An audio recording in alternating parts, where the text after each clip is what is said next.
প্রিয় মুসলিম এবং অমুসলিম ভাই ও বোনেরা, আসসালামু আলাইকুম ওয়া রাহমাতুল্লাহি ওয়া বারাকাতুহু। আমাদের স্রষ্টা মহান আল্লাহ তাআলার দয়া, শান্তি ও রহমত আপনাদের সবার উপরে বর্ষিত হোক। এই অনুষ্ঠানে স্বাগতম। Ramzan a date with doctor Zakir. আমি আপনাদের হোস্ট ইউসুফ চেম্বার্স। আর আজকে আমাদের অনুষ্ঠানে আলোচনার টপিক রমজান, পবিত্র কোরআনের মাস, পর্ব ১। আসসালামু আলাইকুম। ওয়ালাইকুম আসসালাম রহমতুল্লাহ বারাকাতুহু। রমজান, পবিত্র কোরআনের মাস, এই টপিকটাও খুব গুরুত্বপূর্ণ। আর আজকের এই পর্বে আপনার কাছে আমার প্রথম প্রশ্ন, যথারীতি এই প্রশ্নটাও হলো একটা শব্দের সংজ্ঞা নিয়ে। আপনি কি ব্যাখ্যা করে বলবেন, যাতে আমাদের অমুসলিম দর্শকদেরও বুঝতে সুবিধা হয় যে আরবি শব্দ কোরআন এর অর্থটা আসলে কি? আলহামদুলিল্লাহ, ওয়াসসালাতু ওয়াসসালাম আলা রাসূলিল্লাহ ওয়া আলা আলিহি ওয়া সাহবিহি আজমাইন, আম্মা বাদ। আউযু বিল্লাহি মিনাশ শাইতানির রাজীম, বিসমিল্লাহির রহমানির রহিম। রব্বি ইশরাহ লি সাদরি ওয়া ইয়াসসির লি আমরি ওয়াহলুল উকদাতাম মিন লিসানি ইয়াফকাহু কাওলি। এই কোরআন শব্দটার মূল আরবি শব্দ হচ্ছে কারআ, যার মানে পড়া অথবা পাঠ করা। আর কোরআন মানে হচ্ছে পড়া বা পাঠ করা। পবিত্র কোরআন হচ্ছে সর্বশেষ ও চূড়ান্ত আসমানি কিতাব, আল্লাহ সুবহানাহু ওয়া তাআলার ওহী। এটা নাজিল হয়েছিল সর্বশেষ ও চূড়ান্ত রাসূল মুহাম্মদ সাল্লাল্লাহু আলাইহি সাল্লামের উপর। আর আল্লাহ তাআলা পৃথিবীতে অনেক ওহী পাঠিয়েছেন। আল্লাহ বলেছেন সূরা রদ অধ্যায় নম্বর 13 আয়াত নম্বর 38, লিকুল্লি আজলিন কিতাব। প্রত্যেক যুগেই আমি ওহী প্রেরণ করেছি। অনেক ওহী আছে, নাম দিয়ে কোরআনে 4টা ওহীর কথা আছে: তাওরাত, জাবুর, ইনজিল আর কোরআন। তাওরাত হলো সেই ওহী, আসমানি কিতাব, যেটা নাজিল হয়েছিল মুসা আলাইহিস সালামের উপর। জাবুর হলো সেই ওহী, আসমানি কিতাব, যেটা নাজিল হয়েছিল নবী দাউদ আলাইহিস সালামের উপর। আর ইনজিল হলো সেই আসমানি কিতাব, যেটা নাজিল হয়েছিল ঈসা আলাইহিস সালামের উপর। আর কোরআন হলো সর্বশেষ চূড়ান্ত ওহী, যেটা নাজিল হয়েছিল সর্বশেষ ও চূড়ান্ত রাসূল মুহাম্মদ সাল্লাল্লাহু আলাইহি সাল্লামের উপর। তাহলে যদি ওল্ড টেস্টামেন্ট আর নিউ টেস্টামেন্টের মতো ব্যাপার থাকে, পবিত্র কোরআন হচ্ছে লাস্ট টেস্টামেন্ট। তাহলে কোরআন হচ্ছে আল্লাহর ওহী, এটা আসমানি কিতাব। সাধারণ মানুষ মনে করে যে কোরআন হচ্ছে এই বইটা কোরআনের কপি। সঠিক আরবি শব্দটা হচ্ছে মুসহাফ। কোরআন আসলে একটা আসমানি কিতাব, আল্লাহ সুবহানাহু ওয়া তাআলার ওহী, যেটা নাজিল হয়েছিল সর্বশেষ ও চূড়ান্ত নবী মুহাম্মদ সাল্লাল্লাহু আলাইহি সাল্লামের উপর। সাল্লাল্লাহু আলাইহি সাল্লাম। জাযাকাল্লাহ খায়ের। আমরা খুবই প্রাসঙ্গিক প্রশ্ন দিয়ে টপিকটা শুরু করলাম। এবার দ্বিতীয় প্রশ্ন, যেটা এখন আপনাকে করতে চাই, সেই প্রশ্নটা হলো, আপনি কি বলবেন যে পবিত্র কোরআনে, এই কোরআনকে আল্লাহ সুবহানাহু ওয়া তাআলা কি কি নাম অথবা বৈশিষ্ট্য দিয়ে সম্বোধন করেছেন বা উল্লেখ করেছেন? এরকম তো অনেক আছে। আল্লাহ সুবহানাহু ওয়া তাআলা কোরআনকে বোঝাতে বিভিন্ন নাম ব্যবহার করেছেন, এগুলো পবিত্র কোরআনে আছে। আর আমি কয়েকটা বলছি যেগুলো এখানে মনে করতে পারি। আল্লাহ এই পবিত্র কোরআনকে বলেছেন ফুরকান, সঠিক আর বেঠিক বিচারের মানদণ্ড। সূরা ফুরকান অধ্যায় 25 আয়াত 1। এখানে পুরো একটা অধ্যায় 25 নাম দেওয়া হয়েছে ফুরকান, সঠিক আর বেঠিক বিচারের মানদণ্ড। এছাড়াও সূরা বাকারা অধ্যায় 2 আয়াত 185-তে ফুরকান শব্দ ব্যবহার হয়েছে। আল্লাহ সুবহানাহু ওয়া তাআলা এছাড়াও পবিত্র কোরআনকে বলেছেন তানজিল, তার মানে আসমানি কিতাব। সূরা শুরা অধ্যায় 26 আয়াত 192। এছাড়াও কোরআনকে বলা হয়েছে জিকির, অর্থাৎ বাণী। সূরা আম্বিয়া অধ্যায় 21 আয়াত 50। পবিত্র কোরআনকে আরও বলা হয়েছে কিতাব, অর্থাৎ বই। কিতাবের একটা মানে বই, এছাড়াও হতে পারে ওহী, আসমানি কিতাব। সূরা ইউসুফ অধ্যায় 12 আয়াত 1। পবিত্র কোরআনকে বলা হয়েছে নূর, অর্থাৎ আলো, আছে সূরা নিসা অধ্যায় 4 আয়াত 174। এছাড়াও কোরআনকে বলা হয়েছে হুদা, মানে নির্দেশনা, সূরা বাকারা অধ্যায় 2 আয়াত 2। এছাড়াও সূরা বাকারা অধ্যায় 2 আয়াত 185। পবিত্র কোরআনকে বলা হয়েছে রাহমা, মানে আশীর্বাদ, আছে সূরা লুকমানে অধ্যায় 31 আয়াত 3। এছাড়াও পবিত্র কোরআনকে বলা হয়েছে মাজিদ, অর্থাৎ মহান, আছে সূরা বুরুজ অধ্যায় 85 আয়াত 21। কোরআনকে বলা হয়েছে মুবারক, মানে আশীর্বাদ, আছে সূরা সাদ অধ্যায় ৩৮ আয়াত ২৯। এছাড়াও কোরআনকে বলা হয়েছে বাশির মানে সুসংবাদ, সূরা ফুসিলাত অধ্যায় ৪১ আয়াত ৪। কোরআনকে বলা হয়েছে নাদির মানে সতর্কবাণী, সূরা ফুসিলাত অধ্যায় ৪১ আয়াত ৪। পবিত্র কোরআনকে বলা হয়েছে কালামুল্লাহ মানে আল্লাহর বাণী, সূরা তাওবা অধ্যায় ৯ আয়াত ৬। এছাড়াও পবিত্র কোরআনকে বলা হয়েছে মাওয়াজা তার মানে উপদেশ, সূরা আলে ইমরান অধ্যায় ৩ আয়াত ১৩৮। পবিত্র কোরআনকে বলা হয়েছে শিফা মানে আরোগ্য, আছে সূরা ইসরা অধ্যায় ১৭ আয়াত ৮২। এছাড়াও পবিত্র কোরআনকে বলা হয়েছে মুবিন মানে যেটা সহজবোধ্য, আছে সূরা ইউসুফে অধ্যায় ১২ আয়াত ১। এই হচ্ছে পবিত্র কোরআনের বেশ কিছু নাম যেগুলো আল্লাহ তাআলা পবিত্র কোরআনে উল্লেখ করেছেন। সুবহানাল্লাহ, আপনি কি গুণে দেখেছেন? মনে হচ্ছে অনেক নাম। আসলে এরকম অনেক নাম আছে। আমি যদি আর একটু চিন্তা করি তাহলে আরো কয়েকটা বলতে পারবো। আর এই সবগুলো নামই নির্দেশ করছে পবিত্র কোরআনকে। সুবহানাল্লাহ, আলহামদুলিল্লাহ।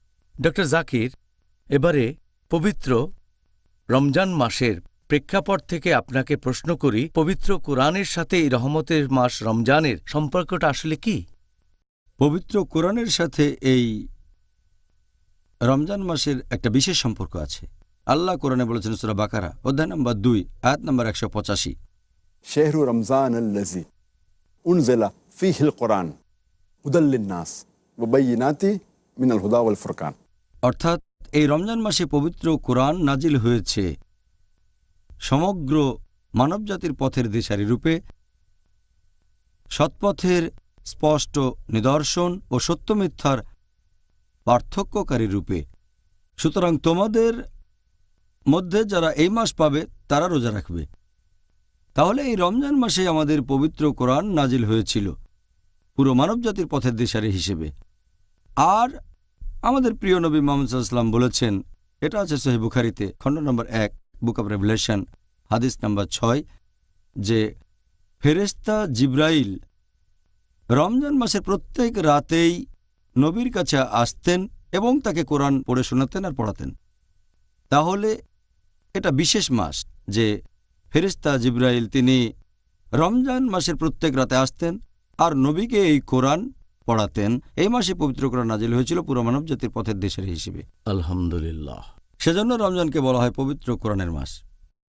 এই মাসটা সব মানুষের জন্যই গুরুত্বপূর্ণ, শুধু মুসলিমদের জন্য না। ডক্টর জাকির, আপনি কি পিস টিভির দর্শকদের এই সর্বশেষ ও চূড়ান্ত কিতাব পবিত্র কোরআন পড়ার নিয়মকানুন সম্পর্কে কিছু বলবেন? পবিত্র কোরআন পাঠ করার বেশ কিছু নিয়মকানুন আছে। ১ নম্বর হচ্ছে, যখন কোরআন পাঠ করবেন এটা হবে শুধুমাত্র আল্লাহ তাআলার জন্য, শুধু তার রহমতের আশায়। ২ নম্বর, এটা হলে ভালো যে কোরআন পাঠ করার সময় আপনি থাকবেন ওযু করা অবস্থায়। ৩ নম্বর, যে জায়গায় কোরআন রেখে পাঠ করছেন সেটা পরিষ্কার হবে। ৪ নম্বর, সময়টা হবে খুব ভালো সময়। ৫ নম্বর, এটা করলে ভালো হয় যদি কিবলার দিকে মুখ করে কোরআন পাঠ করেন, করলে ভালো তবে আবশ্যক না। ৬ নম্বর, আপনার নিয়ত আর আপনার মনোযোগটা থাকবে কোরআনের প্রতি, কোরআন পাঠ করার দিকে মনোযোগ দেবেন। ৭ নম্বর, পাঠ করবেন তার তিল অনুযায়ী, ধীরে সুর করে পড়বেন। ৮ নম্বর, তাজউইদ সঠিক হতে হবে, মাখারিজ উচ্চারণ হবে সুন্দর। ৯ নম্বর, কোরআন পড়বেন বিনয়ের সাথে। যখন পবিত্র কোরআন পাঠ করবেন সেটা করবেন বিনয় আর নম্রতার সাথে। ১০ নম্বর, যখন কোরআন পাঠ করবেন তেলাওয়াত করবেন তখন যদি কোরআনের কোনো আয়াতে আল্লাহ তাআলার ক্রোধ অথবা আল্লাহ তাআলার শাস্তি সম্পর্কে বলা হয়, আমরা আল্লাহর কাছে আশ্রয় চাইব।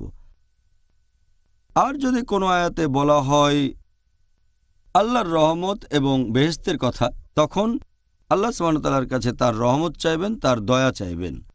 আর যদি কোরআন পড়তে গিয়ে তখন কোনো আয়াত আসে যেটা সেজদা তেলাওয়াত, যেসব আয়াতে আমাদের সেজদা দিতে হবে, সে সময় কোরআন পাঠ বন্ধ করে দিয়ে আমরা সিজদায় যাব যত তাড়াতাড়ি সম্ভব। এছাড়াও কিছু আয়াত, এগুলো যতবার রিপিট করবেন ততই আপনার জন্য ভালো। আর এছাড়াও আমরা চেষ্টা করব পবিত্র কোরআনের যতগুলো আয়াত পারি মুখস্থ করব। আর একটা গুরুত্বপূর্ণ ব্যাপার, যেটা একটা ফরজ, অন্য সবগুলো করলে ভালো, যেটা হচ্ছে পবিত্র কোরআন পাঠের আগে শয়তান থেকে রক্ষা পাওয়ার জন্য আল্লাহর কাছে আশ্রয় প্রার্থনা করব। আল্লাহ পবিত্র কোরআনে বলেছেন সূরা নাহল অধ্যায় নম্বর 16 আয়াত 98 যে কোরআন পাঠ করার আগে বলো আউযুবিল্লাহি মিনাশ শাইতানির রাজিম, যে আমি আল্লাহর কাছে আশ্রয় নিচ্ছি অভিশপ্ত শয়তান থেকে। আর আপনি যদি একেবারে প্রথম থেকে কোনো সূরা পড়েন, আপনি তাহলে সূরার প্রথম আয়াতটা দিয়ে পড়া শুরু করবেন যে বিসমিল্লাহির রহমানির রহিম, দয়াময় পরম দয়ালু আল্লাহর নামে শুরু করছি। কারণ কোরআনের প্রত্যেকটা সূরা শুরু হয়েছে এই ফর্মুলায়, বিসমিল্লাহির রহমানির রহিম, দয়াময় পরম দয়ালু আল্লাহর নামে শুরু করছি, শুধু সূরা তওবা বাদে অধ্যায় নম্বর 9। পরের প্রশ্ন, আপনি কি দর্শকদের এটা বলবেন যে এই রহমতের মাস রমজানে আমরা যদি পাঠ করি পবিত্র কোরআন, যে বইটা দিয়ে সঠিক আর বেঠিকের পার্থক্য করা হয়, সেটা পাঠ করলে কি কি উপকারিতা পাব? অনেক উপকারিতার কথা বলা হয়েছে কোরআনে এবং সহিহ হাদিসে কোরআন পাঠ করা সম্পর্কে। একটা হাদিস আছে সহিহ বুখারীতে, খণ্ড নম্বর 3, বুক অব ফাস্টিং, হাদিস নম্বর 1902, যে নবী মুহাম্মদ সাল্লাল্লাহু আলাইহি সাল্লাম ছিলেন সবচেয়ে উদার হৃদয় মানুষ, আর পবিত্র রমজান মাসে তিনি উদারতার সর্বোচ্চ সীমায় থাকতেন এবং ফেরেশতা জিব্রাইল প্রতি রাতে আসতেন, নবীকে কোরআন পড়ে শোনাতেন আর পড়াতেন, এবং তাঁর উদারতা প্রচণ্ড বেগে বয়ে চলা প্রবল বাতাসের চেয়েও শক্তিশালী ছিল। আর প্রথম যে আয়াতটা নাজিল হয়েছিল, পবিত্র কোরআন নাজিল হওয়া প্রথম আয়াত আমাদের নবীর কাছে, সেটা আছে সূরা ইকরায় অধ্যায় নম্বর 96 বা সূরা আলাক অধ্যায় নম্বর 96 আয়াত 1, বলা হয়েছে ইকরা। আর ফেরেশতা জিব্রাইল যখন কোরআনের এই প্রথম শব্দটা বলেছিলেন নবীর কাছে, তিনি তখন ছিলেন হেরা গুহায়, জবলে নূর। নবী যখন এই শব্দটা শুনলেন ইকরা, He said, Ma ana biqari. আমি পড়তে জানি না, তখন ফেরেশতা জিব্রাইল আবার বললেন ইকরা, নবী আবার বললেন Ma ana biqari. আমি তো পড়তে জানি না। ফেরেশতা জিব্রাইল তখন আবারও বললেন ইকরা। নবী তখন বুঝতে পারলেন যে ইকরার আরেকটা মানে হচ্ছে পাঠ করা, আবৃত্তি। একটা অর্থ পড়া, আরেকটা হচ্ছে পাঠ করা বা আবৃত্তি করা। নবী তখন বললেন ইকরা। In the Revelation game, Iqra bismi rabbikal ladzi khalaq. Khalaqal insana min alaq. পড়ো, পাঠ করো তোমার প্রতিপালকের নামে, যিনি সৃষ্টি করেছেন, যিনি মানুষকে সৃষ্টি করেছেন জোকের মতো ঝুলে থাকা বস্তু থেকে। তাহলে পাঠ করা গুরুত্বপূর্ণ, তবে প্রতিপালকের নামে পাঠ করা আরও বেশি গুরুত্বপূর্ণ। আর এই পবিত্র কিতাব পাঠ করলে অনেক উপকারিতা আছে। আমাদের প্রিয় নবী বলেছেন, এই হাদিসটা আছে তিরমিজিতে, হাদিস নাম্বার 2910। সেখানে আমাদের প্রিয় নবী বলেছেন যে তোমরা আল্লাহর এই কিতাবের যতগুলো অক্ষর পাঠ করবে এই পবিত্র কোরআন থেকে, সেজন্য রহমত পাবে। আর প্রত্যেক রহমত সেটার সমান হচ্ছে 10টা হাসানাত, 10টা আশীর্বাদ। আল্লাহর এই কিতাব পাঠ করলে প্রত্যেক অক্ষরের জন্য পুরস্কার পাবে, প্রত্যেক পুরস্কার সমান 10 হাসানাত। আর আলিফ লাম মিম, এটা একটা অক্ষর না, আলিফ একটা অক্ষর, লাম একটা অক্ষর, মিম আর একটা অক্ষর, তাহলে 10 যোগ 10 যোগ 10, আপনি 30টা আশীর্বাদ পাবেন যদি বলেন আলিফ লাম মিম। আর আমাদের প্রিয় নবী বলেছেন, এটা আছে সহিহ বুখারীতে, খণ্ড নম্বর 6, হাদিস নাম্বার 5027। নবী বলেছেন, Khayrakum man ta'allamul Qur'ana wa 'allamahu. তোমাদের মধ্যে সবচেয়ে সেরা হলো সে যে কোরআন পাঠ করে আর অন্যদের শেখায়, যে নিজে কোরআন শেখে আর অন্যকে শেখায়। তার মানে কোরআন শেখা এবং অন্যকে শেখানো দুটোই যথেষ্ট গুরুত্বপূর্ণ।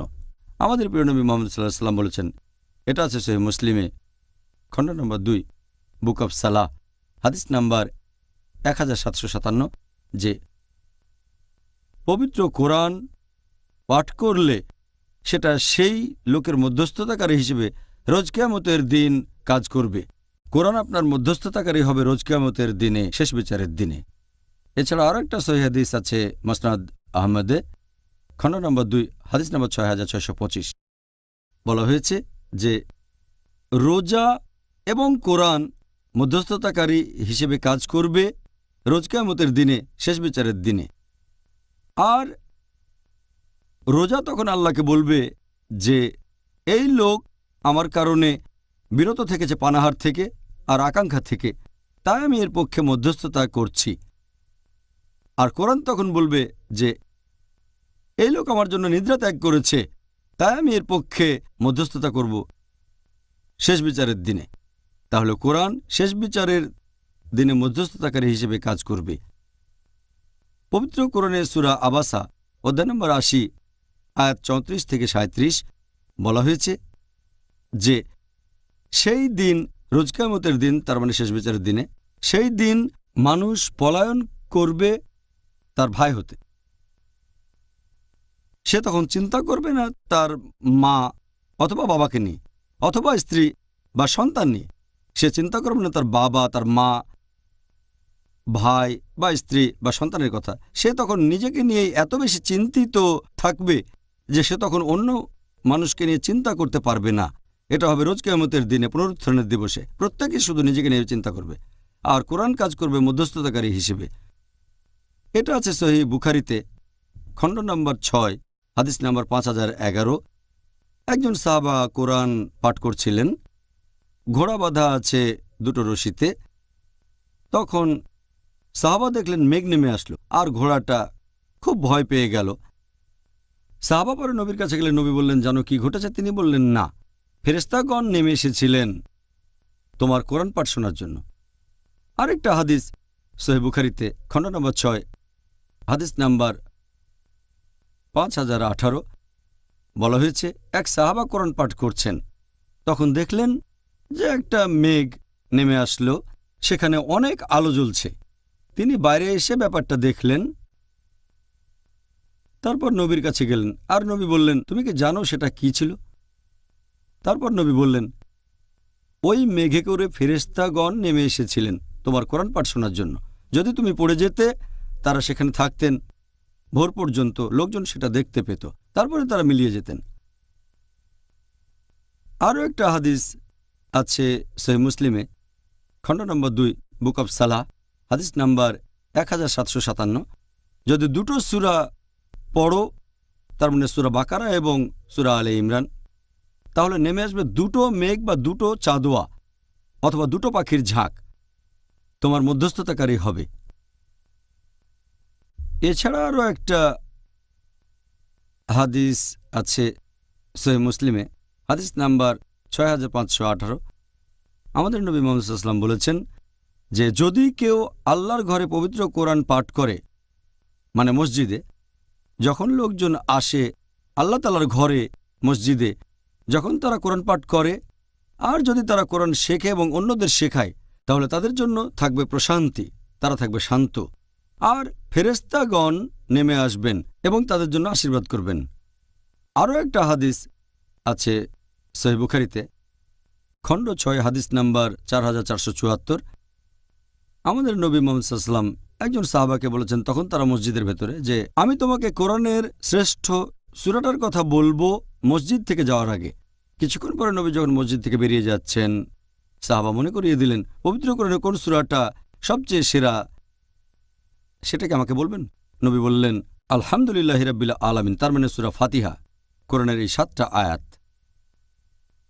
আরও একটা হাদিস আছে সহিহ বুখারীতে খণ্ড 6 হাদিস নাম্বার 5009। আমাদের নবী মুহাম্মদ সাল্লাল্লাহু আলাইহি ওয়াসাল্লাম বলেছেন যে যদি কেউ সূরা বাকারার শেষ 2 আয়াত পাঠ করে রাতের বেলায়, সে নিরাপদে থাকবে।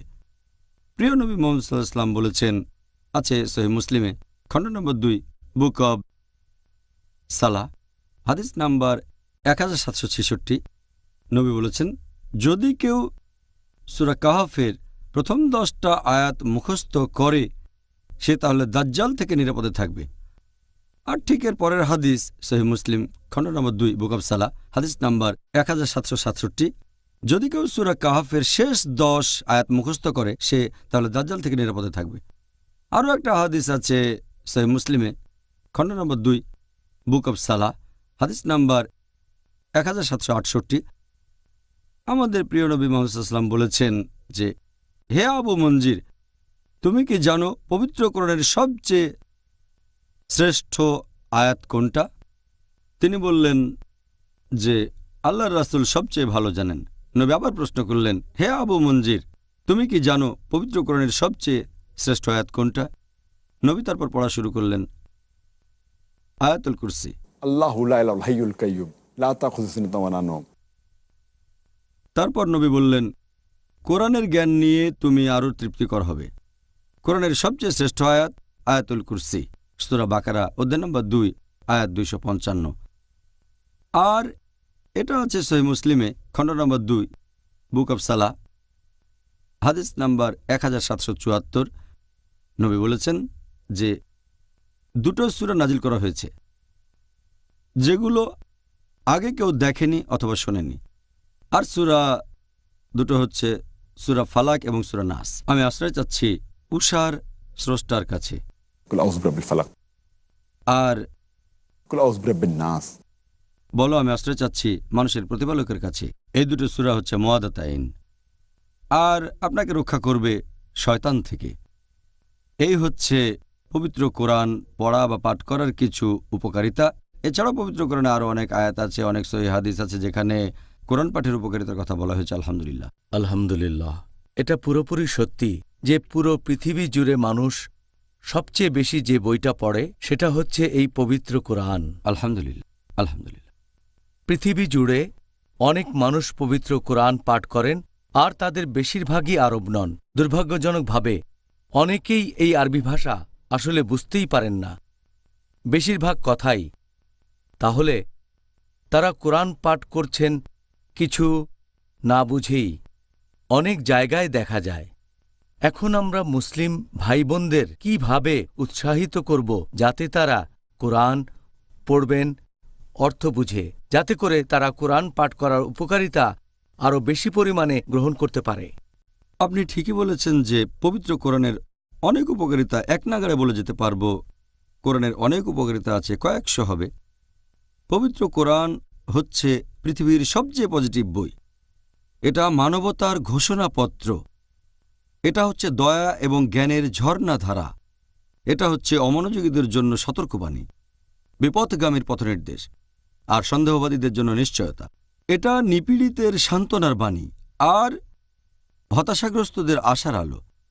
এটা কিভাবে সম্ভব যে কোরআনের উপকারিতাগুলো পাব যদি আমরা কোরআন না পড়ি, যদি কোরআনের অর্থ না বুঝি, যদি আয়াতগুলো নিয়ে চিন্তাভাবনা না করি, যদি কোরআনের আয়াতগুলো জীবনে প্রয়োগ না করি, সেগুলো প্র্যাকটিস না করি? আর আপনি ঠিকই বলেছেন, পৃথিবীতে যে বইটা সবচেয়ে বেশি পড়া হয় সেটা হচ্ছে কোরআন। তবে দুর্ভাগ্যজনকভাবে না বুঝে সবচেয়ে বেশি পড়া বইটাও এই কোরআন।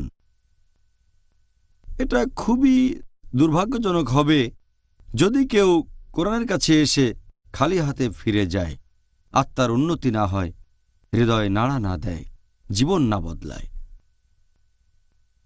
উপকারিতা পেতে গেলে কোরআন পাঠের পাশাপাশি এটাও আবশ্যিক যে কথাগুলো বুঝতে পারবেন। আপনি কোরআনের আয়াতের অর্থ নিয়ে চিন্তাভাবনা করবেন, সেই নির্দেশগুলো প্রয়োগ করবেন যেগুলো আল্লাহ মানুষ জাতিকে দিয়েছেন, সেগুলো প্র্যাকটিস করবেন। আমরা দেখি দু ধরনের মানুষ মুসলিমদের মাঝে। কিছু লোক মনে করে শুধু কোরআন পড়াটাই যথেষ্ট, আবার অনেকে মনে করে পাঠ করা গুরুত্বপূর্ণ না, অর্থটাই গুরুত্বপূর্ণ। আল্লাহ পবিত্র কোরআনে বলেছেন সূরা নিসা অধ্যায় নম্বর 4 আয়াত নম্বর 171, লা তাগলু ফি দীনিকুম। তোমরা দিনের ব্যাপারে বাড়াবাড়ি করো না। কোরআন পাঠ করলে উপকারিতা পাবেন, তবে অর্থ বুঝলে আরও কয়েক গুণ বেশি উপকারিতা পাবেন। আল্লাহ কোরআনে বলেছেন সূরা আনকাবুত অধ্যায় নম্বর 29 আয়াত নম্বর 45, আল্লাহ বলেছেন, আবৃত্তি করো কিতাব থেকে যা তোমার প্রতি প্রত্যাদেশ করা হয়েছে। তার মানে কোরআনের আয়াতগুলো পাঠ করতে হবে। উতলু মা উইয়া ইলাইকা মিনাল কিতাবি। আবৃত্তি করো কিতাব থেকে যা তোমার প্রতি প্রত্যাদেশ করা হয়। আল্লাহ আরও বলেছেন সূরা বাকারা অধ্যায় নম্বর 2 আয়াত নম্বর 242, এটা কোরআনে বেশ কয়েকবার আছে। লাল্লাকুম তাকিলুন। তারা কি বুঝতে পারে না? তার মানে এই বইয়ের কথা আপনি বুঝতে পারবেন।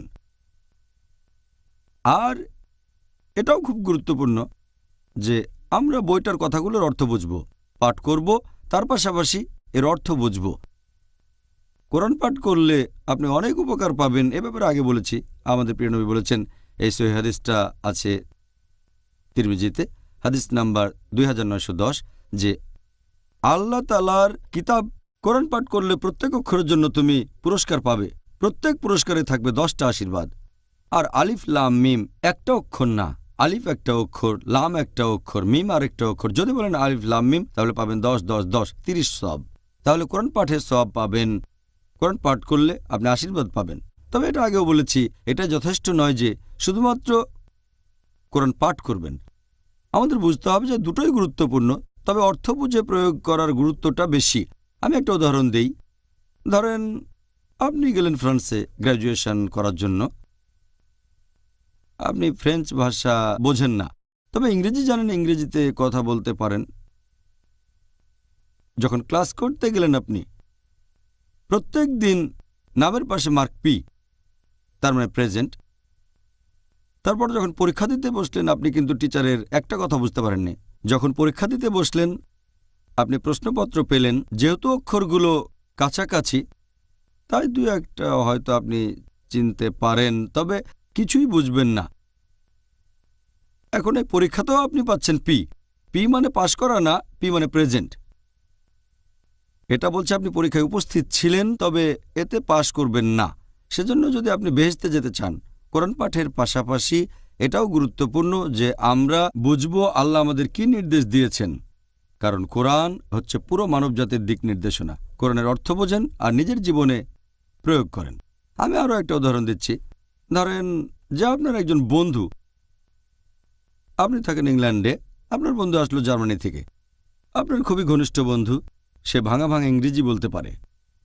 তারপর সে জার্মান ফিরে গিয়ে আপনাকে একটা চিঠি লিখলো জার্মান ভাষায়, যেটা আপনি বোঝেন না। তাহলে আপনার ঘনিষ্ঠ বন্ধু আপনাকে একটা চিঠি লিখলো জার্মান ভাষায়, সেটা বুঝতে পারছেন না আপনি তখন এমন কারো কাছে যাবেন যে জার্মান ভাষা জানে, চিঠিটার অনুবাদ করে নেবেন, কারণ আপনি জানতে চাচ্ছেন যে আপনার বন্ধু চিঠিতে কি লিখেছে আপনাকে। এটা কি গুরুত্বপূর্ণ না যে আমাদের স্রষ্টা আল্লাহ তাআলা তার সর্বশেষ ও চূড়ান্ত কিতাব পবিত্র কোরআনে কি লিখেছেন তা বোঝার চেষ্টা করব আমরা। আমাদের এখন কোরআন অনুবাদ করতে হবে না, কোরআনের অনেক অনুবাদ পাওয়া যায়।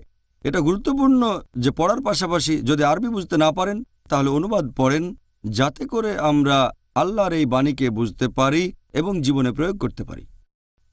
খুব সুন্দর, আসলেই খুব সুন্দর বলেছেন ডক্টর জাকির। পবিত্র কুরআন অর্থ বুঝে পাঠ করলে আমরা তো অনেক বেশি পরিমাণ পুরস্কার পেতে পারি। তারপরেও কেন আমরা অনেক মুসলিম ভাইবোনদের দেখি যে তারা সবসময় বিভিন্ন অজুহাত দেখায় যে অমুক কারণে তারা পবিত্র কোরআন অর্থ বুঝে পাঠ করতে পারেনি।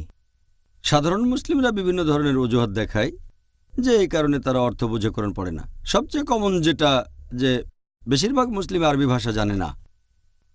আপনি হয়তো জানেন যে পৃথিবীর 1/5 বেশি মানুষ, 20% বেশি মানুষ, পৃথিবীর প্রায় 150 কোটি মানুষ, মোট 630 কোটির ভেতরে এরা হচ্ছে মুসলিম। তবে এদের মধ্যে 80%-এরও বেশি আরবি ভাষা বুঝতে পারে না। মুসলিমদের মধ্যে আনুমানিক 15%-এর মতো হচ্ছে আরব, সামান্য কয়েকজন নন আরব তারা আরবি ভাষা জানেন। তাহলে মুসলিমদের মধ্যে 80%-এরও বেশি মানুষ আরবি ভাষা জানে না। সবচেয়ে কমন অজুহাত হচ্ছে আমরা আরবিতে কথা বলতে বা বুঝতে পারি না।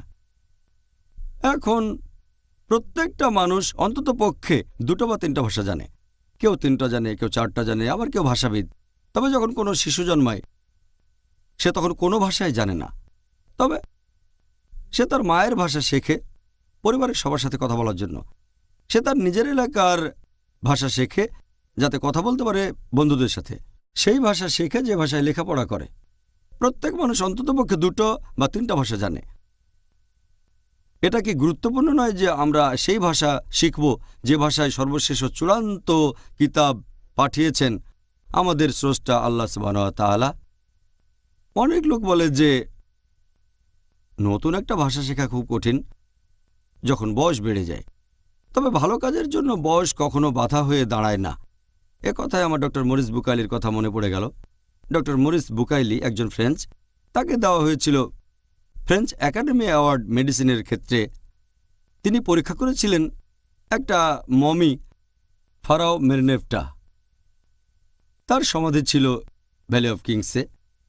তিনি যখন মিশরে গেলেন পরীক্ষা নিরীক্ষা করার জন্য, সেখানে একজন মুসলিম বলল, তোমরা মমি পেয়েছো, এতে অবাক হওয়ার কিছু নেই। এ কথা কোরআনে বলা আছে সূরা ইউনূস অধ্যায় নম্বর 10 আয়াত 92, যে আল্লাহ তাআলা ফেরাউনের দেহ রক্ষা করবেন পরবর্তীকালের জন্য নিদর্শন হিসেবে। বুকাইলি অবাক হলেন যে এত পুরনো বইতে কিভাবে এমন কথা থাকতে পারে, যেগুলো জানলাম কিছুদিন আগে যে ফেরাউনের দেহ রক্ষা করা হবে। এরপরে তিনি পবিত্র কোরআনের অনুবাদ পড়লেন, আর কোরআনের অনুবাদ পড়ে তিনি এতটাই মুগ্ধ হলেন যে সরাসরি আরবিতে পবিত্র কোরআন পড়তে চাইলেন। তারপর আরবি ভাষা শিখলেন তিনি। তখন তার বয়স 50। চিন্তা করেন, একজন অমুসলিম আরবি ভাষা শিখছেন যাতে কোরআন বুঝতে পারেন ভালোভাবে।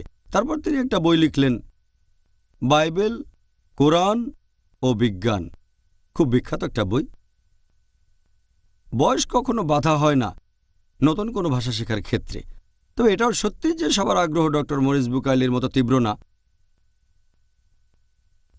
আব্দুল মজিদ দরিয়াবাদীর মত অনুযায়ী তিনি বলেছেন, যে বইটা অনুবাদ করা সবচেয়ে কঠিন সেটা হচ্ছে কোরআন। এই বই অনুবাদ করা সবচেয়ে কঠিন, কারণ পবিত্র কোরআনের ভাষা এটা খুব বিশুদ্ধ, অতিক্রম করা যায় না, ধরাছোঁয়ার বাইরে, সবার উপরে। এটা মহান, খুবই পবিত্র। আর অনেক সময় দেখবেন একটা আরবি শব্দ তার অর্থ অনেকগুলো। পবিত্র কোরআনের একটা আয়াত হয়তো অনেকভাবেই সেটার বিভিন্ন অর্থ করা যায়। সাধারণ মানুষ পড়লে এক দৃষ্টিভঙ্গি, বিজ্ঞানী দেখবে আরেক দৃষ্টিভঙ্গিতে। এখন এটাই হলো পবিত্র কোরআনের সৌন্দর্য। তাই আরবিতে পড়া সবচেয়ে ভালো। তবে যারা আরবি ভাষায় কথা বলতে বা বুঝতে পারে না, আলহামদুলিল্লাহ অনেক শেখ আছেন, অনেক আলেম আছেন, অনেক বিশেষজ্ঞ যারা পৃথিবীর বিভিন্ন প্রধান ভাষায় পবিত্র কোরআনের অনুবাদ করেছেন। বিশেষজ্ঞগণ পৃথিবীর বেশিরভাগ প্রধান ভাষাতেই কোরআনের অনুবাদ করেছেন। যদি আরবি ভাষা বুঝতে না পারেন তাহলে সে ভাষায় কোরআন পড়েন যে ভাষাটা আপনি সবচেয়ে ভালো বোঝেন। যদি ইংরেজি ভালো বোঝেন ইংরেজি অনুবাদ পড়েন, যদি ফ্রেঞ্চ বোঝেন তাহলে ফ্রেঞ্চ পড়েন, জার্মান বুঝলে জার্মান পড়েন, বাংলা বুঝলে বাংলাতে পড়েন। সেই ভাষাতেই পড়েন যেটা সবচেয়ে ভালো বোঝেন। এটা গুরুত্বপূর্ণ যে সেই ভাষায় কোরআন পড়ব যেটা সবচেয়ে ভালো বুঝি। এটা কোনো অজুহাত না যে আরবি জানি না, সে ভাষায় পড়েন যেটা ভালো বোঝেন। আর আলহামদুলিল্লাহ পৃথিবীর বেশিরভাগ প্রধান ভাষায় আমরা পবিত্র কোরআনের অনুবাদ এখন পড়তে পারি। পবিত্র কোরআনের অনুবাদ পৃথিবীর বেশিরভাগ প্রধান ভাষাতে পাওয়া যাবে। এছাড়াও মুসলিমরা আরও অনেক অজুহাত দেয় যে তারা ব্যবসার কাজে ব্যস্ত থাকে, চাকরিতে অথবা লেখাপড়ায়, তাই পবিত্র কোরআনের অনুবাদ পড়তে পারে না। আমাদের অনেকেই হয়তো স্কুলে যায় অথবা ভার্সিটিতে যায় বা কলেজে। আমরা এই স্কুল, কলেজে বা ভার্সিটিতে অনেক বছর কাটাই, আর আমরা সেখানে বিভিন্ন ধরনের বই পড়ি আর মুখস্থ করি, কিন্তু পবিত্র কোরআন পড়ার মতো সময় নেই। কোরআন পড়তে কতখানি সময় লাগবে আপনার? যদি আপনি কোরআনের অনুবাদ পড়েন আর একটু দ্রুত পড়েন তাহলে পুরো কোরআন পড়তে মাত্র কয়েকটা দিন লাগবে। যদি আপনি প্রতিদিন কোরআনের এক পারা পড়েন তাহলে সময় লাগবে 1 মাস। তারপরও অজুহাত দেখায় হাতে সময় নেই। আপনি একটা সার্টিফিকেট পাবেন স্কুল অথবা কলেজ থেকে, সেটা দিয়ে এই দুনিয়ায় কাজ হতে পারে নাও পারে। অনেক মানুষ আছে যারা গ্র্যাজুয়েট কিন্তু বেকার। আর তারপর আখিরাতে যদি এই শিক্ষা আপনাকে আল্লাহর কাছাকাছি না নিয়ে যায় সেটা তাহলে আখিরাতে মূল্যহীন। পবিত্র কোরআন বলছে সূরা বাকারা অধ্যায় নম্বর 2 আয়াত 1 ও 2, আলিফ লাম মিম যালিকাল কিতাবু লা রাইবা ফি, যে আলিফ লাম মিম এটা সেই কিতাব, কোনো সন্দেহ নেই, আর এটা তাদের জন্য পথনির্দেশ যারা ঈমান আনে। এখানে নিশ্চিত করে বলা হয়েছে এটা আমাদের জন্য পথনির্দেশ, সাহায্য করবে এই দুনিয়ায়, এছাড়া সাহায্য করবে আখিরাতে। তাই মুসলিমদের জন্য এটা দরকার যে অর্থ বুঝে কোরআন পড়বে। আরবি না জানলে সেই ভাষায় পড়েন যেটা সবচেয়ে ভালো জানেন। আচ্ছা, তাহলে কোনো অজুহাত দেখানো যাবে না। অনেক মুসলিম মনে করে যে শুধুমাত্র একজন আলেম অথবা বিশেষজ্ঞ তাদেরকে কোরআনের অর্থগুলো বলতে পারবেন আর তাদের সামনে কোরআন পাঠ করতে পারবেন। এই ধারণাটাকে কি সঠিক বলা যায়? আল্লাহ পবিত্র কোরআনে বলেছেন সূরা কামার অধ্যায় নম্বর 54, সব মিলিয়ে মোট 4 বার বলা হয়েছে এই একই সূরায়, সূরা কামার অধ্যায় নম্বর 54, আয়াত নম্বর 17, আয়াত নম্বর 22, আয়াত নম্বর 32, এছাড়াও আয়াত নম্বর 40। ওয়ালাকাদ ইয়াসসারনাল কুরআনা লিযিকরি ফাহাল মিন মুদ্দাকির। আমি কোরআনকে সহজ করে দিয়েছি উপদেশ গ্রহণের জন্য, অতএব উপদেশ গ্রহণকারী কি কেউ আছে? এখানে পবিত্র কোরআন বলছে এটা বোঝা সহজ আমাদের জন্য। আবার কিছু লোক বলে কোরআন শুধু বিশেষজ্ঞদের জন্য। কথাটা পরস্পর বিরোধী। তাদের কথা বিশ্বাস করবেন নাকি আল্লাহ সুবহানাহু ওয়া তাআলার কথা বিশ্বাস করবেন? আল্লাহ পবিত্র কোরআনে বলেছেন সূরা হিজর অধ্যায় নম্বর 15, আয়াত নম্বর 1, আলিফ লাম র। এগুলো আসমানি কিতাবের আয়াত যা সবকিছু পরিষ্কার করে। তার মানে এতে সবকিছু স্পষ্ট হয়। এতে করে একজন মানুষ সহজে বুঝতে পারে। তবে একই সময়ে আল্লাহ কোরআনে আরও বলেছেন সূরা নাহাল অধ্যায় নম্বর 16, আয়াত নম্বর 43, এছাড়াও সূরা আম্বিয়া অধ্যায় নম্বর 21, আয়াত নম্বর 7, ফাসআলু আহলা যিকরি ইন কুনতুম লা তা'লামুন। যদি না জানো তাহলে জ্ঞানীদের জিজ্ঞেস করো যে সম্পর্কে জানে। না জানলে জ্ঞানীদেরকে জিজ্ঞেস করো, একজন আলেমকে জিজ্ঞেস করো। তাহলে যদি কোরআন পড়েন আর কোরআন পড়ার সময় যদি কোনো কিছু বুঝতে আপনার সমস্যা হয়, জিজ্ঞেস করেন তাকে যিনি বিশেষজ্ঞ, জিজ্ঞেস করেন আলেমকে। যদি কোরআন বিজ্ঞান নিয়ে কথা বলে আর আপনার যদি বুঝতে কোনো সমস্যা হয়, তাহলে কার কাছে যাবেন? যাবেন মুচির কাছে নাকি নাপিতের কাছে? যাবেন একজন বিজ্ঞানীর কাছে। যদি কোরআন মেডিসিন নিয়ে কথা বলে, যাবেন একজন ডাক্তারের কাছে।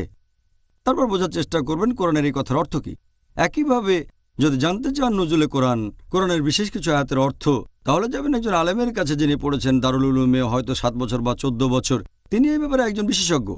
কোরআন বলছে যদি না জানো, যদি সন্দেহ থাকে, জিজ্ঞেস করো তাকে যে এই ব্যাপারে জানে। তাহলে কোরআন এসেছে পুরো মানবজাতির জন্য, সাধারণ মানুষের জন্য, পাশাপাশি বিশেষজ্ঞদের জন্য। তবে কোরআন পড়ার সময় যদি কিছু বুঝতে অসুবিধা হয় তাহলে জ্ঞানীদেরকে জিজ্ঞেস করেন। এতে একটা ঘটনা মনে পড়ে গেল, অনেক বছর আগের কথা। 70 দশকের শেষের বা 80 প্রথম দিকে বেশ কয়েকজন আরব, তারা কোরআনের এই আয়াত মেনে চলে যে যদি না জানো এমন কাউকে জিজ্ঞেস করো যে জানে। তারা পবিত্র কোরআনের সেই আয়াতগুলো নিল আর সেই সহিহ হাদিস যেগুলো কথা বলছে ভ্রূণবিদ্যা নিয়ে, তারপর এগুলো সব দেখালো তারা প্রফেসর কিথমুরকে। আর সেই সময়ে 70-এর শেষ বা 80 প্রথম দিকে প্রফেসর কিথমুর পৃথিবীর মধ্যে ভ্রূণবিদ্যার উপরে সবচেয়ে সেরা বিশেষজ্ঞদের একজন।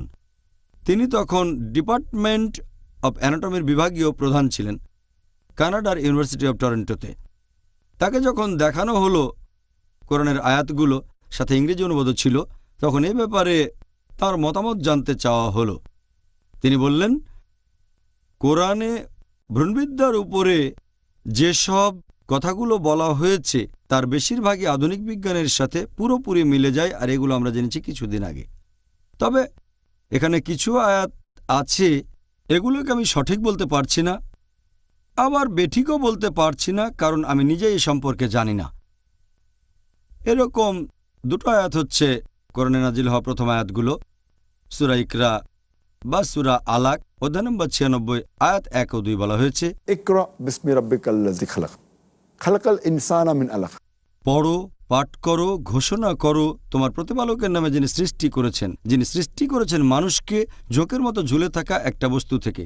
আরবি শব্দ আলাকা মানে যেটা ঝুলে থাকে, আরেকটা অর্থ জোকের মতো বস্তু। প্রফেসর কিথমুর বললেন আমি এটা জানি না যে ভ্রূণের প্রাথমিক অবস্থা কেমন থাকে। ভ্রূণ মানে মানব সন্তান যখন প্রাথমিক অবস্থায় মায়ের গর্ভে থাকে। ভ্রূণবিদ্যা হচ্ছে মানুষ জন্মানোর সেই বিদ্যা নিয়ে চর্চা। তিনি বললেন আমি জানি না প্রাথমিক অবস্থায় মানব ভ্রূণ একটা জোকের মতো দেখায় কিনা। তিনি পরীক্ষাগারে গেলেন আর খুব শক্তিশালী মাইক্রোস্কোপ দিয়ে ভ্রূণের আকৃতি পর্যবেক্ষণ করে দেখলেন, একটা জোকের ছবির সাথে মিলিয়ে দেখলেন। তিনি এই দুটোর হুবহু সাদৃশ্য দেখে অবাক হলেন। তারপরে কোরআনের আয়াত আর সহিহ হাদিস দেখার পরে তিনি বললেন যে সেখানে তাকে অনেক প্রশ্ন করা হয়েছিল, 80টারও বেশি প্রশ্ন করা হয়েছিল। তিনি তখন বললেন এই প্রশ্নগুলো যদি আমাকে করা হতো 30 বছর আগে, 80 প্রথম দিকের কথা, তাহলে আমি অর্ধেকের বেশি প্রশ্নের উত্তর দিতে পারতাম না। ভ্রূণবিদ্যা হচ্ছে মেডিসিনের একটা শাখা যেটা উন্নত হয়েছে কিছুদিন আগে।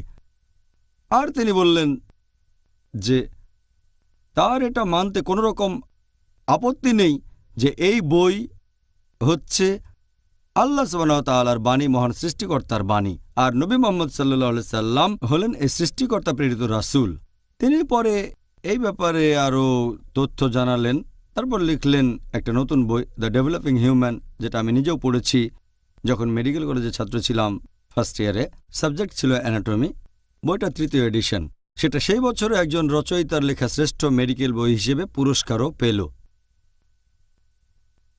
আমি আরও একটা উদাহরণ দিচ্ছি। আপনি যদি কোনো মেশিন কেনেন, সেটার সাথে পাবেন একটা ইনস্ট্রাকশন ম্যানুয়াল। মেশিন যত জটিল হবে, ইনস্ট্রাকশন ম্যানুয়ালও তত জরুরি হবে। যদি আপনি খুব জটিল কোনো মেশিন কেনেন, যেমন কম্পিউটার, যে মেশিনটা বোঝা কঠিন, সেটার ইনস্ট্রাকশন ম্যানুয়ালটাও জরুরি। যদি আপনি মানুষকে একটা মেশিন বলে ধরে নেন, তাহলে আমাদের মানতে হবে এই মানুষ হচ্ছে পৃথিবীর সবচেয়ে জটিল মেশিন। এখন এই মেশিনের কি একটা ইনস্ট্রাকশন ম্যানুয়াল দরকার হয় না? তাই আমার মতে পবিত্র কোরআন মানবজাতির সর্বশেষ ও চূড়ান্ত ইনস্ট্রাকশন ম্যানুয়াল। মানুষের জন্য বিভিন্ন আদেশ নিষেধ, সেগুলোই কোরআনে লেখা আছে। আমার মনে পড়ে গেল, একজন নবাব ছিলেন হায়দ্রাবাদে। নবাব মানে একজন জমিদার, খুব বড় লোক, ধনী। তখন ভারতে প্রথমবারের মতো মোটর গাড়ি আসা শুরু হয়ে গেছে। লোকে তখন গাড়ি চালাতে জানতো না, তাই গাড়ি কিনলে কোম্পানি সাথে একজন ড্রাইভারও দিয়ে দিত। এই বড় লোক জমিদার হায়দ্রাবাদের নবাব একটা নতুন গাড়ি কিনলেন। তখন কোম্পানি সেই গাড়ির সাথে একজন ড্রাইভারও দিয়ে দিল। একদিন সকালে নবাব তার ড্রাইভারকে বললেন, আমি চাই আমার স্ত্রী বেগম সাহেবা ঘুরতে যাবে, তুমি গাড়িটা রেডি করো। ড্রাইভার বলল, নবাব সাহেব, গাড়ি তো এখন কাজ করছে না। নবাব তখন খুব রেগে গিয়ে বললেন, আমি চাই গাড়িটা যেন খুব তাড়াতাড়ি কাজ করা শুরু করে, কারণ এখন আমার স্ত্রীকে নিয়ে ঘুরতে যাব। ড্রাইভার বলল, গাড়িটাকে দিয়ে যদি কাজ করাতে চাই, আমার লাগবে 10 কেজি মধু, তারপর 20 লিটার দুধ, এরপর 30 কেজি খাঁটি ঘি, আর 50 কেজি চাল, সেটা হবে বাসমতি চাল। তখন নবাব সাহেব তাকে দিলেন 10 কেজি মধু, 20 লিটার দুধ, 30 কেজি খাঁটি ঘি আর 50 কেজি বাসমতি চাল। ড্রাইভার সেগুলো নিয়ে তার স্ত্রীকে দিল। তার কয়েক মিনিট পরে গাড়িটা কাজ করা শুরু করলো। আমার প্রশ্ন হচ্ছে, ধরেন এখনকার আপনার ড্রাইভার বলল যে তার লাগবে 10 কেজি মধু, 20 লিটার দুধ, 30 কেজি খাঁটি ঘি, 50 কেজি বাসমতি চাল। আপনি কি করবেন তখন? যদি সে বলে গাড়ি চালাতে এই জিনিসগুলো লাগবে, তখন আপনি কি করবেন? তাকে চাকরি থেকে বাদ দিয়ে দেবেন। কারণ এখন গাড়ি মেরামত করতে না পারলেও আমরা অন্তত এটা জানি যে গাড়ি চালাতে মধু লাগে না দুধ, চাল, ঘি। গাড়ি চলে গ্যাসে অথবা পেট্রোল দিয়ে। আর সেজন্য আমরা হয়তো গাড়ি মেরামত করতে জানি না, তবে বেসিক মেকানিজমটা জানি। এখন প্রত্যেকের যদি কোরআন সম্পর্কে বেসিক ধারণা থাকে, তাহলে কেউ বোকা বানাতে পারবে না। তাই কোরআনের অর্থ বুঝতে হবে। গাড়ি নষ্ট হয়ে গেলে 1 বছর বা 6 মাস পরে তাহলে যাবেন মেকানিকের কাছে। কোরআন পড়তে গিয়ে যদি আপনার কোনো কিছু বুঝতে অসুবিধা হয়, তখন জিজ্ঞেস করবেন আপনি এমন কাউকে যিনি সে ব্যাপারে জানেন, তিনি আপনাকে বুঝিয়ে বলবেন কোরআনের কথাটার অর্থ কী। আরেকটা উদাহরণ দিচ্ছি। অনেক মানুষ এভাবে বলে যে কোরআন পড়া দরকার কি, এটার প্রয়োজন নেই, কোরআন পড়বেন শুধু যারা আলেম, সাধারণ মানুষ পড়বে না। তারা এভাবে যুক্তি দেখায় যে আপনার যদি থাকে লার্নার ড্রাইভিং লাইসেন্স, ভারতে বলা হয় কাচ্চা লাইসেন্স, লার্নার লাইসেন্স, আর যদি গাড়িটা নিয়ে কোথাও অ্যাক্সিডেন্ট করেন, পুলিশ তখন আপনাকে অল্প ফাইন করবে। কিন্তু যদি থাকে পার্মানেন্ট লাইসেন্স, স্থায়ী লাইসেন্স, তখন কোনো অ্যাক্সিডেন্ট করলে পুলিশ আপনাকে দ্বিগুণ ফাইন করবে। সেজন্য এটা করলে ভালো। কোরআন পড়া লাগবে না, কোরআনের অর্থ বোঝা লাগবে না। যদি তখন পাপ করেন, আল্লাহ আপনাকে কম শাস্তি দেবেন। যদি আপনি কোরআন পড়েন, পবিত্র কোরআনের অর্থ বোঝেন, তারপর যদি কোনো পাপ করেন, আল্লাহ আপনাকে দ্বিগুণ শাস্তি দেবেন। আমি বলি, আচ্ছা, তর্কের খাতিরে আপনার কথা মানলাম। যদি কারো থাকে টেম্পোরারি লাইসেন্স, লার্নার লাইসেন্স, যদি থাকে কাচ্চা লাইসেন্স, আর যদি অ্যাক্সিডেন্ট করে, সে অর্ধেক শাস্তি পাবে। হয়তো তাকে ফাইন করা হবে 1000 টাকা। কিন্তু যদি কারো থাকে পার্মানেন্ট লাইসেন্স, স্থায়ী লাইসেন্স, আর যদি অ্যাক্সিডেন্ট করে, ফাইন করা হবে দ্বিগুণ, হয়তো ২,০০০ টাকা। তবে একটা ব্যাপার খেয়াল রাখবেন, যে লোকের আছে লার্নার লাইসেন্স আর যে সঠিক ড্রাইভিং শেখেনি, 1 বছরে সে হয়তো অ্যাক্সিডেন্ট করতে পারে সব মিলিয়ে 50 বার। কিন্তু যে লোক সঠিকভাবে ড্রাইভিং শিখেছে আর পার্মানেন্ট লাইসেন্স আছে, সে হয়তো 1 বছরে অ্যাক্সিডেন্ট করতে পারে মাত্র 1 বার। তাহলে যে লোক ড্রাইভিং শিখে পার্মানেন্ট লাইসেন্স নিয়েছে, সে হয়তো 1 বছরে অ্যাক্সিডেন্টের জন্য ফাইন দেবে মাত্র ২,০০০ টাকা। কিন্তু যে লোকের আছে লার্নার লাইসেন্স, সে হয়তো মোট 50 বার অ্যাক্সিডেন্ট করবে আর 1 বছরে ফাইন দেবে 50,০০০ টাকা। তাই এটাই সবচেয়ে ভালো যে আপনি করবেন একটা পার্মানেন্ট লাইসেন্স। একইভাবে পবিত্র কোরআনের অর্থ বুঝে পড়েন, আল্লাহ সুবহানাহু ওয়া তাআলার নির্দেশগুলো আপনার জীবনে প্রয়োগ করেন, তাহলে আপনার পাপ আর ভুল করার সম্ভাবনা কম থাকবে। যদি অর্থ বুঝে পড়েন, বলবেন না যে কোরআন পড়বেন শুধুমাত্র আলেমগণ। প্রত্যেক মানুষেরই উচিত অর্থ বুঝে পবিত্র কোরআন পাঠ করা আর আল্লাহ তাআলার নির্দেশগুলো নিজের জীবনে প্রয়োগ করা। সর্বশেষ চূড়ান্ত আসমানি কিতাব যেটা নাজিল হয়েছিল সর্বশেষ চূড়ান্ত নবী মুহাম্মদ সাল্লাল্লাহু আলাইহি ওয়াসাল্লামের উপর। ভাই ও বোনেরা, ডক্টর নায়েকের উত্তরগুলো শুনে আমি যেমন মুগ্ধ, ঠিক তেমনি খুশি হয়েছি। যার টপিক ছিল রমজান, পবিত্র কুরআনের মাস। আশা করি আপনারাও অনুষ্ঠান দেখে আমার মতোই মুগ্ধ হয়েছেন। আজকে সবগুলি যুক্তি আর কারণ দেখলাম যে কেন আমরা কোরআন পড়ব, অর্থ বুঝে পাঠ করব আর পবিত্র কোরআনকে ভালোবাসব, কোরআনকে শ্রদ্ধা করব। আগামীকাল আবার দেখা হবে। পর্ব 2, পবিত্র রমজান, পবিত্র কোরআনের মাস। আসসালামু আলাইকুম ওয়া রাহমাতুল্লাহি ওয়া বারাকাতুহু।